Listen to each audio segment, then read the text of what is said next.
You're listening to The Present Professional. Get quiet to live loud. Aligned action or a distraction. Those are the two options. It's the best thing you can do for humanity. A podcast for leaders navigating the human experience. Brought to you by Humessence. And I'm your host, John Marshall.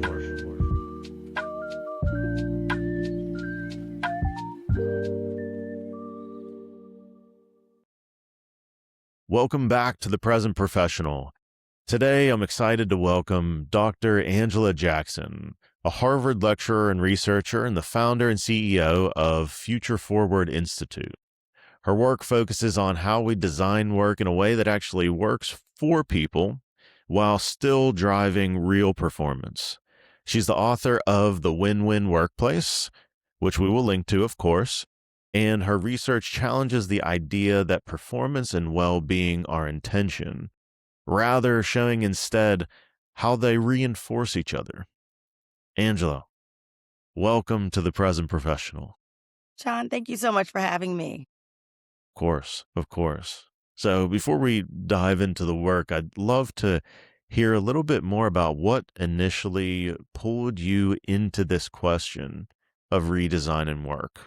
Was there a moment or a pattern you kept seeing that made you realize something fundamental wasn't working? Or, I don't know, take us through the origins of getting started in this work. Well, first of all, thank you for that question. I tell this story in the book. I started my career before being an academic in the private sector. So I ran new businesses for Viacom and for Nokia. And, there was a time I was, in my 20s. I had this life like the movie Up in the Air, a million miler on a couple of airlines. And I remember I was going to LA for a meeting. I've lived in New York. I was going to LA and I was going to be in LA for less than 24 hours. And I was going to stop back in New York and then I was off to Europe. Very busy. And in the midst of that trip, wasn't very, present. I had been working, 12, 15-hour days, 7 days a week, hadn't seen family and friends. And remember that morning I was on my way to the meeting and I was like, remember thinking to myself, I hope they don't ask me too many questions because I really need to make my noon flight. And in the midst of that, I realized that I almost missed my turn. And so I turned really quickly. And when I turned, unbeknownst to me, there was a car coming up beside me. And so I got into a terrible accident. And literally at an instant, my whirlwind career had stopped, in excruciating pain, months of physical therapy. And it gave me time to just really reflect on work and the meaning of work. And why that was important to someone like me. I had my first job when I was 12 years old. I was raised by my grandfather who worked as a Chrysler factory. I'm from the Midwest. My whole identity was around, having a good job and being a really good worker and always giving 150%. That was my identity, was tied to that. And what I realized in those times is that, I was pushing myself so hard. And then subsequently, when I had time to reflect, pushing others so hard that I almost broke, right? Not being present, not seeing family. And I begin to think, sitting on that couch again, having months to reflect, what I wanted my life to be like on the other side. And also, frankly, just grateful, that, I wasn't harmed or no one else was harmed in the accident, right? But I made a commitment to myself that I wanted to do things differently. And I just wondered to myself, was there a way to do work differently that was more sustainable? And so, like myself, when I looked at this research, fast forward to do my doctoral research, I saw that so many of us get our identities from work, right? Mm-hmm. Most people, they wake up, they are going to give their all. And the current system of work is really extractive. It'll take as much as you will give them, right? And what I didn't see was that lack of care. What I didn't see was that case of saying, if we say that people are our most valuable resource, like, how are we actually measuring that? And so I got curious around those questions, around what are the practices that help for a more sustainable workplace. I end up leaving Nokia and founding my own organization and building a culture myself, and then went on to Harvard to study this with more of an academic lens. And that's what really birthed the win-win workplace framework, and really trying to understand what are the practices that lead to people thriving in service of the business, of having a better business, and also those practices that really have tangible impacts on the bottom line. So if we literally say that people are our most valuable resources, we can back it up with the data, right, to show that. Mm-hmm. Mm-hmm. Because it's one of those things that it's really nice to say, right? And you'll hear many organizations say that, many leaders say that. That's our most valuable resource, our most valuable resource. And then it's also when it comes to well-being, employee benefits, training and development, sometimes are not sometimes. I would say in my experience have been the lowest part of the investment, the last thing on the budget. It's that and, John, the one push here I'd say, and, I've looked at over to date 1,700 companies, and so I have a lot of empathy. I'm not one to say everything the company's doing are wrong, but when you start following the dollars and how they're spent and just the data, right? And so I'll give you two statistics. You have companies who spend billions of dollars on employee listening. Most of people who are listening here, they've been through that annual survey, they've gotten pulse surveys, there's suggestion box, there's town hall meetings. But if you were to go out and research now, and it shows that most people, well, if you ask them, does your boss care about you or does your company care about you? You have upwards of 64% of people who say no. And so if you take those two things to be true, that you've got companies who are spending billions of dollars on listening and CSR programs, but you've got this large majority of people who feel like they're not being cared about and investing in, there's a huge disconnect. And with that disconnect, I see becomes an opportunity. And so like, how do we close the gap between like that intention and that action? How do we take those billions of dollars and spend them in a way that has people, employees feeling like they are cared for, right? And closing that intention. So I like to say I'm Pollyanna in many ways, but when I go and talk to C-suite leaders, I'm like, you're spending the money anyway. Hmm. You're asking for people's opinion. What if I could show you through this framework, high leverage ways that you can actually not only invest your dollars, but your times in a way that has a higher perceived value for the employees? Hmm. And just return on investment in general, Well, and right? that's what we're Hmm. looking for. A lot of times when we talk about investing in employees, it feels soft. And Hmm. when we looked at these 9 pillars, I want to also put a disclaimer. What we saw was that there was causation and correlation to lift on the financial side. So that we could actually look at pillar one says centering employee voice. The companies who did that, we were able to look at what are their, earnings per employee. What does their retention look like? Because they have longer retention, how much savings do they have? What is their time to productivity? So these were real tangible impacts on the business on these 9 pillars. My disclaimer is that there's many ways to invest in your employees. These 9, our team saw that actually had the data that supported that these could have a marked difference on the bottom line of a business. Well, without further ado, then, since you already listed the first one, I'd love to just bring listeners into the framework because I was ready to just dive into centering employee voices because that's kind of the theme of where we've been so far. But before we dive into number one, I'd love you to just list off the 9 for the listeners and also speak to if there's any relevance to the order. Absolutely. So, starting with one, we did centering worker voice for a reason. Of all the pillars, that is the one foundational one that we saw with all of the companies. And the reason why was that once you're listening to employees and what matters most to them, and that's how we defined centering voice. It's not about what do you want to ask them about for the business. The question's really around what do we need to know about how you experience this job, this role that could help us remove barriers, that could help you do a better job in service of us having a more profitable business. If you're listening through that lens and really centering that person and that individual, their lived experience, all the things it takes for them to come up and show up to work.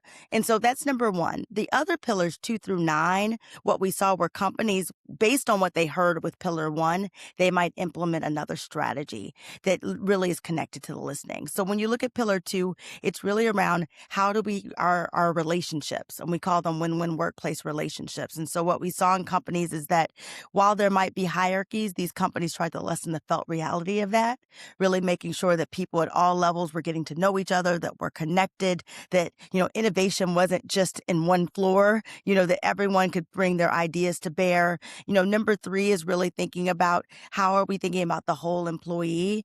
We talk a lot about intersectional inclusion there, and intersectional by this book and our definition means every employee who's coming to work every day, they have an outside life. And we saw that during the pandemic. What is happening in that life impacts their ability to show up for work. And so in the old way of work, we'd separate. We'd be like, whatever's going on at home, you leave it at home. But what we Yep. saw during the pandemic is if someone is critically ill or if they are caregiving for an elderly parent or relative or child, like that impacts their ability to show up fully. So it's better for us to know what's going on and seeing if we can devise a strategy around it or not, or at least be empathetic. And then that leads us to pillar 4, was really around reimagining employee benefits. It says it all. Like, what are the benefits that someone needs in 2026, right? That's most important for them to be able to engage and work in life. And then our other ones are really around pillar 5. How do you take frontline managers and turn them into leaders? We always talk about the perennial burnout with frontline managers. We think about pillar 6 is like reimagining credentials. Pillar 7 is like, how do we build a deep talent bench? Pillar 8 is like, how do we actually share this reporting? Again, lots of companies, lots of listening, lots of data. How are we actually tracking the data on our people? Like we track the data on how many couches we sold or how many SaaS subscriptions that we've had. Do we have that type of granular data on how our people are doing? We talk about the business performance. And then the last pillar 9 that we saw, and this was in a smaller group of companies, is what we called more of an ownership mindset and Mhm. distributed leadership. What we saw with companies when they were implementing one or more of these pillars, what was happening over time is that we saw trust was built. We saw the investment by the employee go up because they were engaged a different way. And so these places where employees were brought in, their voices were centered, their ideas were taken, their needs were met, they were exhibiting what we call this ownership mindset. And again, adding just a higher perceived value to the business and more strategic about how to grow the business. What are the risks, the mitigants? And that's where we got excited because if we think about what's happening in the world of work today, we're going through a transformation and no one really has a playbook. And we need everyone's eyes and ears looking around the corner around what does this new technology mean for us as a business? What does it mean to our customers? What does it mean for my individual role? And for someone to do that on top of their day-to-day job, they really have to feel an ownership stake in the company and in their role. Mm. So the entrepreneurial structures in 9, so I hear a little bit of 9 being the result and an entrepreneurial mindset and folks taking that kind of ownership over their work, over their business line, over their team. But then there's also a structural component to 9 as well, and kind of the way that work is distributed, accountability structures, autonomy, all of that. So I'm hearing partly result and partly set up through structure. Yeah, I would, and I think the only thing I would add to that, and a process, because it's not a period. Mm. And some Mhm. people think you get that, right? But how is that maintained? And what we've gotten curious about lately, John, is we've seen where that has existed and then there's been a management change and a leadership change. There's one example, I'll anonymize this company, but they had implemented 3 or 4 of the pillars. We'd been in with our research team, high net promoter scores, business, out of the roof. Because of that, they got acquired. It was a really good thing, a real thriving business. New leadership brought them in, acquired the company because they were doing so well. But some of those people things they haven't invested in. And as we've been going back, we're seeing slowly that those things are going away. Some of the trust are eroding. Some of those people who are culture carriers, the ones that we took from frontline managers and made them leaders, some of those people have transitioned out because they're disillusioned. And so, what I'd say about nine, which is when we're thinking about this framework and we're still learning, it becomes this circle, right? This continuous loop that really builds on each other. So, even if you get to nine, it's really about what's that process that you continue that, right? And you build and you continue to invest in that way. Wow. Yeah, now it's all, I agree, that's all coming together to be a circular process because you would think after that acquisition, right, that you would come back to the employee voices, right? The new leadership would come in and hear what's already been said in centering employee voices and then maybe restart that process. Send the surveys out again, go on a listening tour, invite in focus groups, and to start restarting what do we need now within the new fabric of our organization. Am I hearing that right? That's exactly it. And we've talked about this before, John, but really thinking about companies who are going through a growth stage or an acquisition, it becomes an inflection point. And there's decisions to be made. And again, we've seen this go a couple different flavors where if there's a company acquiring maybe a high growth startup or another type of company, you're acquiring them because they've got something good that's going on that you think that you can capitalize, you can exploit, that you can learn from. And to actually operationalize that, you have to do listening. In addition to reading all of the financial reports, you really need to understand it culturally. What is happening that might not be written down that's causing these outsized returns to happen or that has produced this valuable asset that you'd want to acquire? What we've seen in Hmm. certain companies, in this example, it was acquired, but there was a new CEO. The CHRO who was partnered shoulder to shoulder, right, with the CEO, that person was replaced with the CHRO of the acquiring company. And so Mm. while they had this unit, this high performing unit, right, it's not a static thing. It's really dynamic. It's like it's organism that was being fed. And if you don't understand what fed that organism, what really drove those results, the intangible, then you've got this asset. And what we've been seeing as we've watched this company, and we're trying to stop that now, is seeing some of that being eroded, some of the trust being eroded, some of the culture being eroded. And so for these companies, it really is that decision point. If you're acquiring a company, really being intentional about understanding why you're acquiring it, what you want to keep, and having enough humility to say, what are some things about this acquiring company that we might want to adopt, organization wide, or just at least be intentional to say, if we're not going to continue a set of things, really making that a decision point, not one that it's just being overlooked. Mm. Hmm. You said something there that really resonated with me. The feeding the organism, right? Because we observe the organism, right? We observe the behavior, we observe the results, the deliverables, the financials, but what's feeding the organism? What's ultimately driving the success of this organism? This is a really interesting point. And I just want to ask if there's sorry, I was thinking if there like what kind of nutrition, what kind of variation of what kind of variations of inputs here are we talking about when we think of what's feeding the organism? Like, how do we discover that? That sounds like a really important but tricky question. I'm smiling when you say that because I love this, and this is the first time I've talked about it in this way. But I'm really appreciating this conversation. Really, what we've seen is that most important nutrient is trust. Mm. And I say that because, and I hesitate to say it, but I also say it because it's so hard. But what we've seen is when we've looked at these practices on the win-win workplace, what those processes and practices, and when companies are implementing the pillars, what they're doing in micro moments and in macro moments is they're building trust. And so even if you're starting with pillar one, if you're asking people for their opinion, right?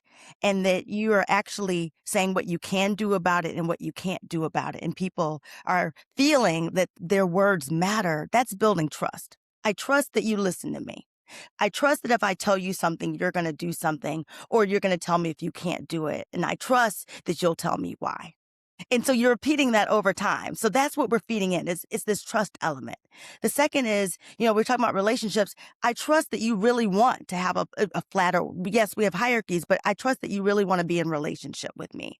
I'll give you an example of a company I wrote about in a book. It's a global kind of food and production company. What they did was they had these far-flung plants that were not easily accessible by transportation. And so what they decided was they were going to get these coach buses similar to what we've heard about in Silicon Valley that would take, six-figure earners to Palo Alto. They did this for hourly wage workers. And they said, we want to make sure people can get to these plants. What happened after 6 months is they saw not only were the hourly wage workers using them, but so were the six-figure people. Because as you know, and I know, if you got a two-person household, gas prices are through the roof. Like if we can save $1 on transportation, we're going to do it. What happened from that is you had people who were earning six figures, those, hourly wage, they were coming together in community and getting to know each other. And it was all through actually this benefit, right? Reimagining what a benefit looks like. And so when companies are telling me about, free food or, beer pongs and all of that, I'm like, what do people need today? When we look at 2026 and 2027, I know most people are looking at gas prices. People are thinking about food prices, right? They're thinking about the cost of college. And so what we saw in these companies is that through listening, they understood what mattered most to their employees. So they could put people in relationship. They could reimagine benefits so people could actually use them. When I go in the companies and they say to me, I say, what's your usage on your benefits? And they'll say, 7% or 8%. So you're okay with 92% of people not using insert benefit. Like that's the model. As few as people as possible use it, but you like to just say that you have it. Well, like the gig is up. People are not using it and they don't think it's valuable. So that's not going to be something that retains someone. You want to get a benefit that people actually use because that's what we're seeing is sticky. And, it was another case study we wrote about in the book was just, childcare. Access to childcare is a real barrier for many women. And again, we saw that during the pandemic. And, I wrote a case study about a company that started an on-care childcare center. Those who could pay more paid more. Those who couldn't, it was a sliding scale, they paid less. But when we went in and talked to the women and they talked about one of the reasons why they stayed, and during the pandemic, they retained about 94% of their female executives and men, right? Because men want to see their children too. It's these tangible things. And the CEO said, this pays for itself. And when you talk to individual workers, they'd say, nothing beats being able to go downstairs and just for 5 minutes to pick up my child and know that they're okay. And so I'm sure your listeners are like nodding in this moment because like these are lived realities. Like, yes, we're here to do a job, but gosh, my most important job is I'm a parent. I'm a wife and a partner, which enables me to come and be the best person at work. And so I just think more companies who are being open to these things. And again, when we talk about feeding the organism, it's saying this is not a one-time thing that you do. So if we think about reimagining benefits, if anyone is listening, a manager, you should check in with your people. When we're watching these headlines, they're impacting people real time. So we might need to adjust our benefits in 2026. And, in 2027, there might be something else and we might need to adjust again. But that's what I mean about being something dynamic. We don't do things just because we've always done them. We're contributing a certain amount to 401k because that's just it. Ask your people, do they need a student loan repayment? Do people need down payment so they can get their first homes? These are the types of things that we saw that, again, when I say they paid for them, people stayed longer. They referred other people. They had the more grow your own talent. So they were paying less for talent over time. And so these were the rich things that came from when you're feeding the organism, you're actually learning how to serve your people better in service of the business doing better. Wow. It's one of those moments where I'm really seeing this whole as above, so below concept. The macro mirrors the micro because it comes down to individuals emotional intelligence or the way that they build trust individually in relationship, you would say it's the same process. You empathize, you understand the other person's what they're feeling, what's happening with them. But when you take it a step further and you understand the needs behind that feeling and do something about it, the needs, well, that moves from empathy to compassion, right? And what I'm hearing is that the same nutrient to build trust on the micro level, an individual and investing in relationships, is really the same thing at the organization level. So you're really feeding the organism with the same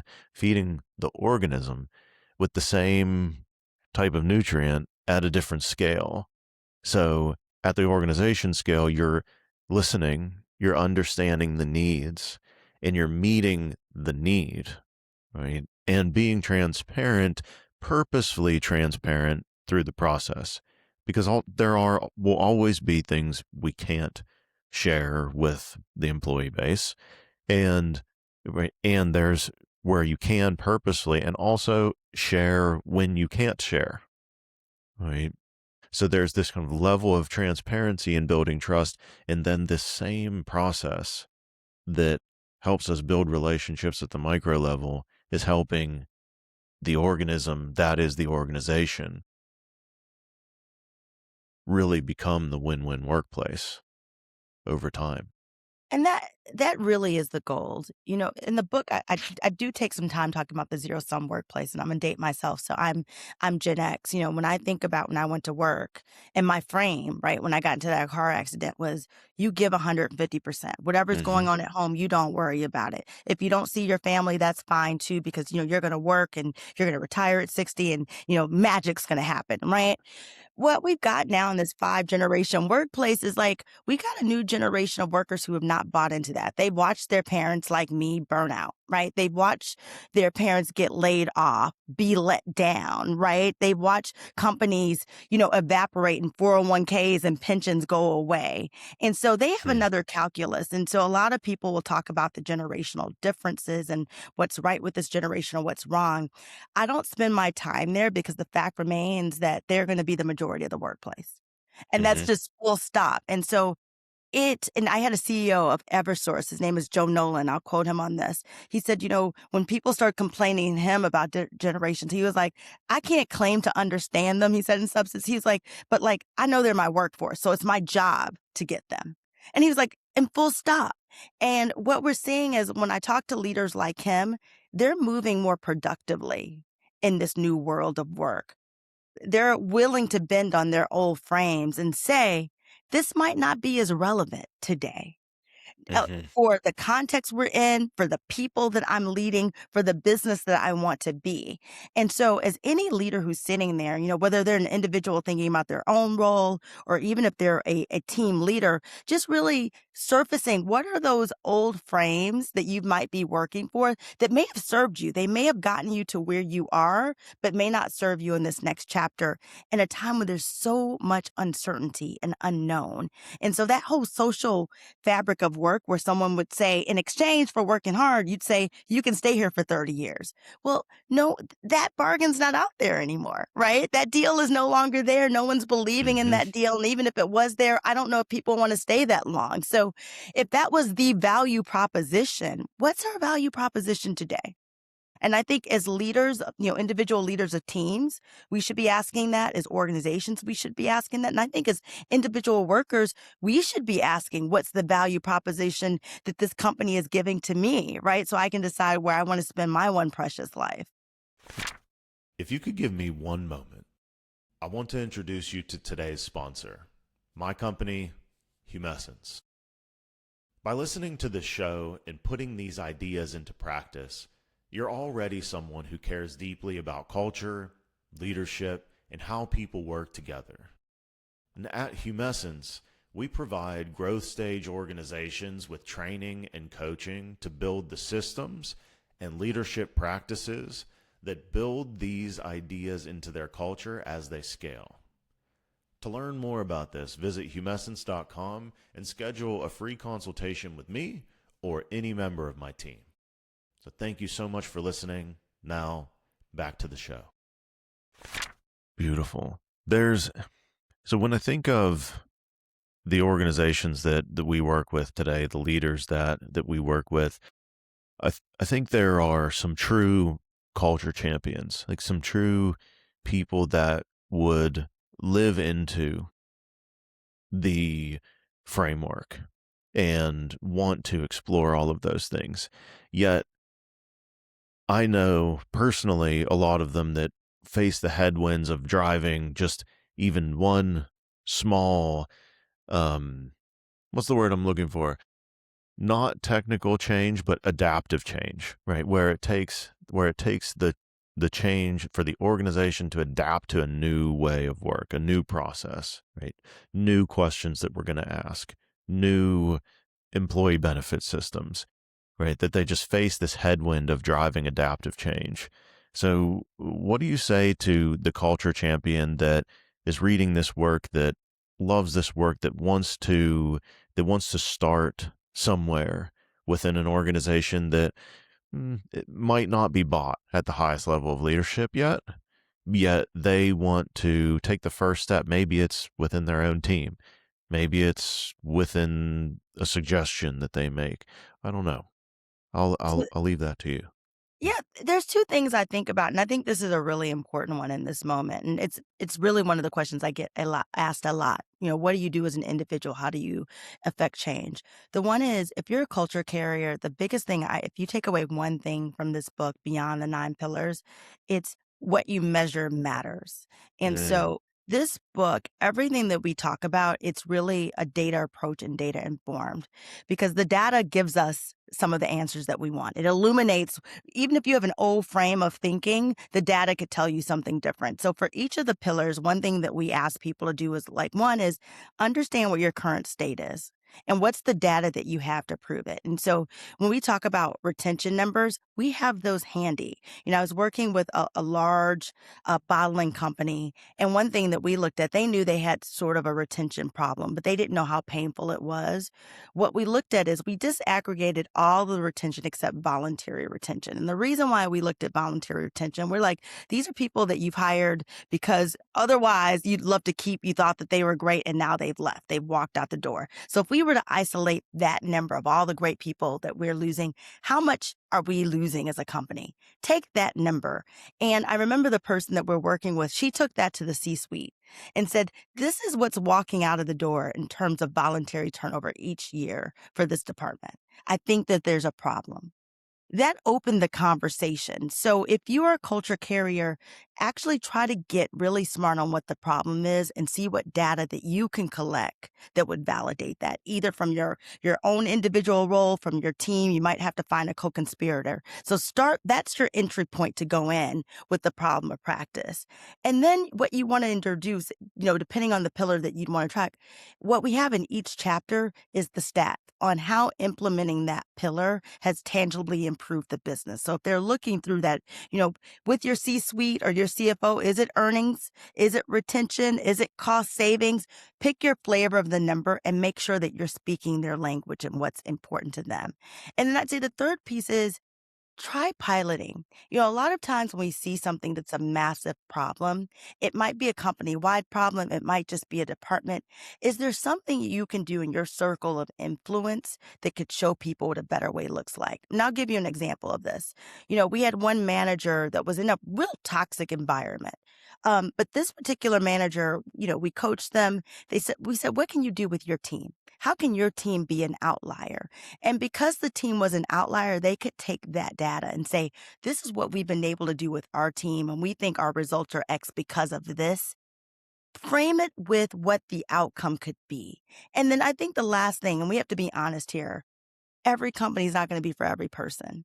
And I want you to look at the data too, because if you're the culture carrier, if you're coming in with your data, if you're coming in with some answers and people are not receptive to it, that might be your indicator that it's time to see where you take your genius and talent elsewhere. And again, that is not easy. We all have bills, etc. But I have to tell the culture carriers on the line who are listening, You all are a valuable resource. You all, when we look at the transformation that's happening in workplaces today around AI and what people want, 70% of it will be around people practices. And the people who will be leading that will be the culture carriers of an organization. These are things you do because it's innately you, not that people ask you to do. And so you're a valuable resource. And if you have an analysis of how you're going to do that, that will make you a valuable candidate on the job market today. Extremely well said. And filled with a lot of hope.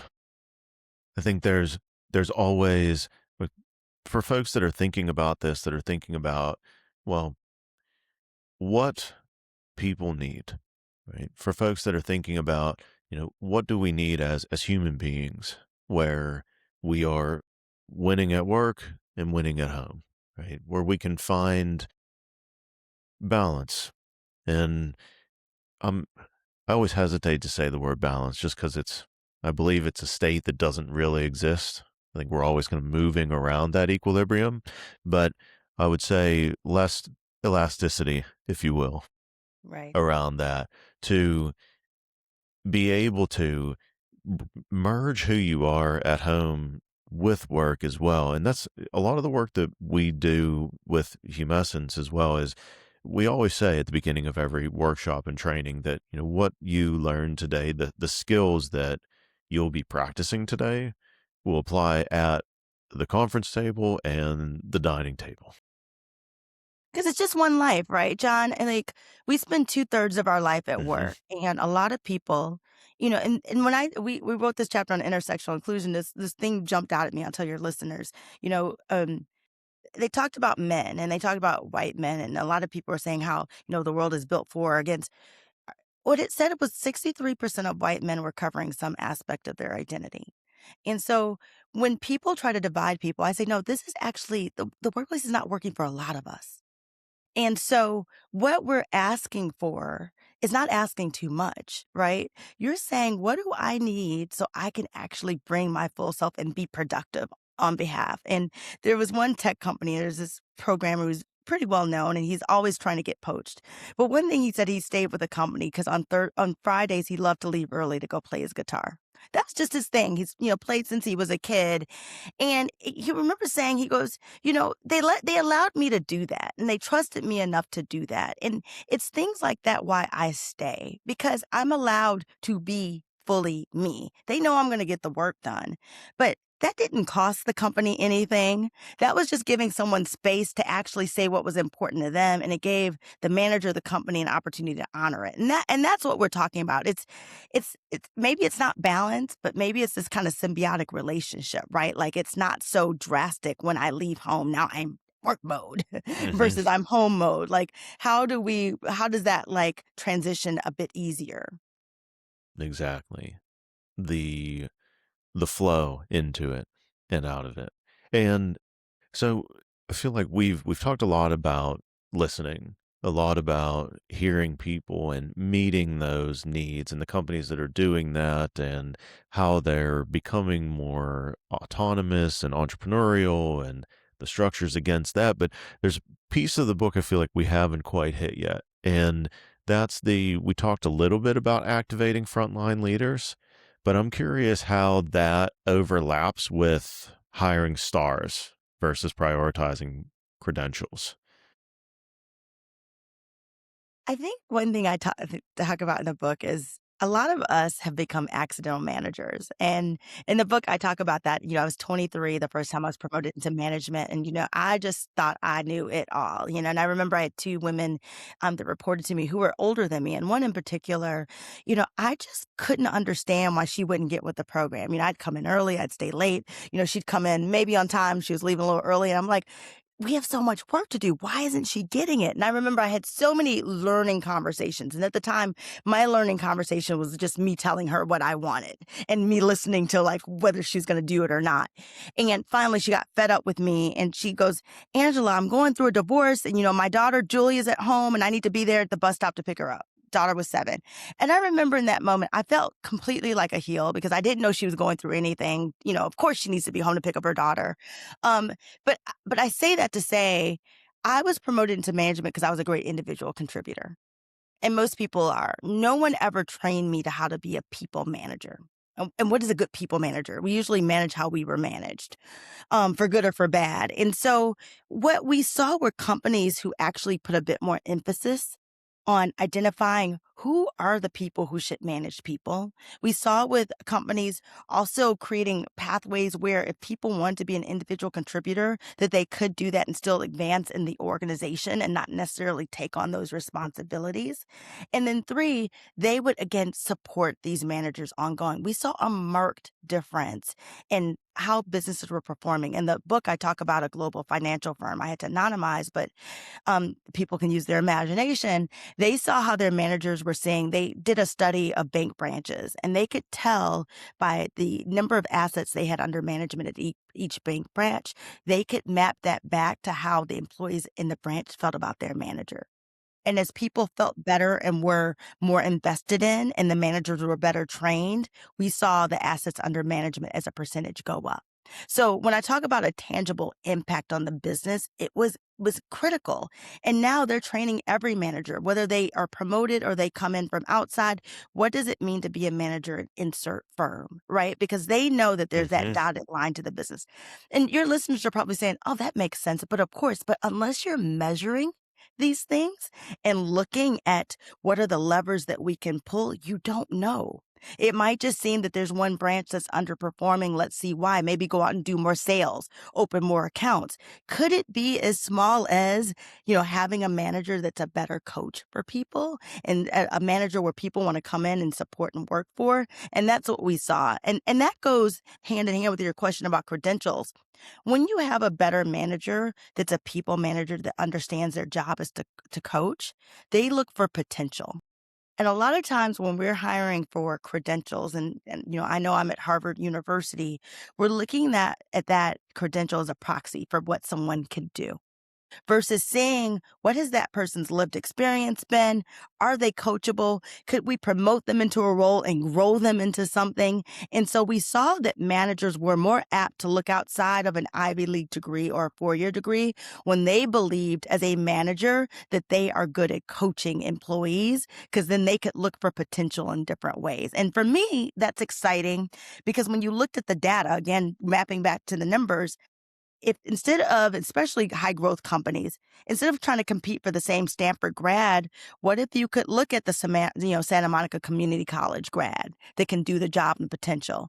You're going to, one, pay them less, but two, we're seeing that they're more loyal, that they stay longer. They want to live in the community, so they're not apt to maybe moving across the country, going to New York because they actually like being there. And so there's so many benefits from these strategies that, again, if you're noting and tracking, you actually see these benefits on the bottom line. Wow. Okay. So I'm seeing how they connect, yet are still individual pillars, right? And they Because have to be individual Mhm. because people enter when they open this book, I said, read, pillar one, and then dip in where you think you see an opportunity or a problem of practice around your talent. Are you thinking about hiring differently? Like, how do you find people? Are you thinking about retention? Let's look at our benefits. Let's look at our relationships. And so you go into that pillar and look at which one is like most resonant with you with the problem or opportunity your business is facing today. Mhm. Mhm.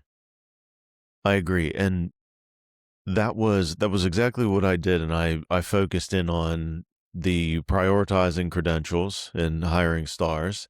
I focused in on the entrepreneurial structures, what those would be. And just another thing to highlight to listeners that I really appreciated that you've been hearing Dr. Jackson say right now is she always has an example, right?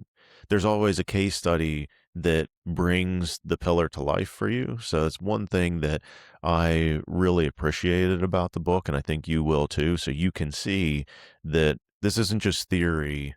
It's not just a presentation of the results from the research, but she brings it to life really well in a lot of these examples that you're hearing right now that you'll be able to go a little bit deeper into in the book.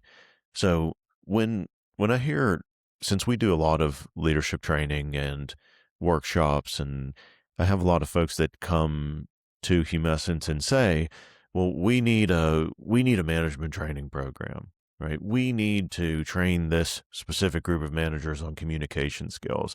We need our managers to be able to deliver feedback better, right? And a lot of the time, it's not the frontline managers, right? The organizations are trying to get the most bang for their buck, and usually in mid-level managers to sometimes senior director level managers will get that kind of training. But what I'm hearing is that they might actually be missing something in not providing that training actually for the frontline managers. So I guess when it comes to activating frontline managers versus the investment you're putting into mid-level, more senior level managers, what kind of I'm trying to think of how to ask this question. I guess what delta in the results exists from that differentiation? I guess if you're investing more in mid-level versus investing in the front line, did you see, I guess maybe you chose that as the pillar because that was a step change investing in there, but I'll hand that over to you to clarify how I'm muddying the waters right now. Well, no, you're not muddying it at all. I mean, what we saw in our research is that most companies are spending 80% plus of their professional development dollars on their highest wage earners, period. So that's, Certainly. at the top. I think about, I was at, Nokia, they, sent me to INSEAD, business school, for example, right? What we're seeing is that most people think frontline employees, hourly workers, frontline managers, they're mostly getting compliance training. Mm-hmm. And so that's the missed opportunity is that they're not getting invested in at all. It's almost a checkbox once a year. And so what we saw with these companies is that it wasn't about investing more or less. It was the fact that they were actually making investments in training people. If you were to Mm, ask most people who are promoted to manager, were you trained to do this before you were promoted? Most people were like, no. Were you trained, 3 months after? Did you receive a training? No. I got a little bit of training when it was time performance review, and now I'm supposed to review this person and give them feedback according to this, document. Okay, great. Didn't do a great job on that either. People are upset. And so what I'd say as a wholesale is like, there's not any investments less than 20%. It's mostly compliance. And so for any company or leader, just to take a step back and just look at their own numbers. Look at your professional development training dollars, see who's being trained and where do the categories fall.